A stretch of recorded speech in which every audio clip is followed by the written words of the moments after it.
ఆలీతో సరదాగా షోకి వచ్చి ఆలీతో గొడవ పడ్డ హైపరాది. ఒక ప్రముఖ ఛానల్లో వస్తున్న ఆలీతో సరదాగా కార్యక్రమానికి ఆలీ వ్యాఖ్యాతగా వ్యవహరిస్తున్నాడు.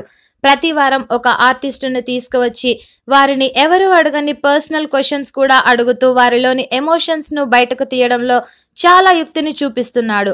ఆలీ ఇప్పటి వరకు యాంకర్, హోస్టుగా చేసిన కార్యక్రమాలకు భిన్నంగా ఆలీతో సరదాగా కార్యక్రమాన్ని నిర్వహిస్తూ వచ్చే ఆర్టిస్టుల మనోగతాన్ని అభిమానులకు తెలిపే ప్రయత్నాన్ని చేస్తున్నాడు. వెండితెర నటులనే కాకుండా బుల్లితెర జబర్దస్త్ నటులను కొంతమందిని సెలెక్ట్ చేసుకొని వారిని ఆలీతో సరదాగా కార్యక్రమానికి పిలిచి వారి మనసులోని మాటలను చెప్పేస్తున్నాడు. ఈ కార్యక్రమానికి ఆలీ హైపరాదిని తీసుకువచ్చాడు. హైపరాదికి ఎంత ఫ్యాన్ ఫాలోయింగ్ ఉందో మనకు తెలిసిన విషయమే. ఆది కోసమే జబర్దస్త్ చూసేవారు ఉన్నారంటే అర్థం చేసుకోవచ్చు. హైపరాది తన స్కిట్స్ లో సోషల్ కంటెంట్ తో పాటు కరెంట్ అఫైర్స్ ని కూడా చేస్తూ ఉంటాడు. అటువంటి హైపరాదిని ఆలీతో సరదాగా కార్యక్రమానికి పిలిచాడు ఆలీ.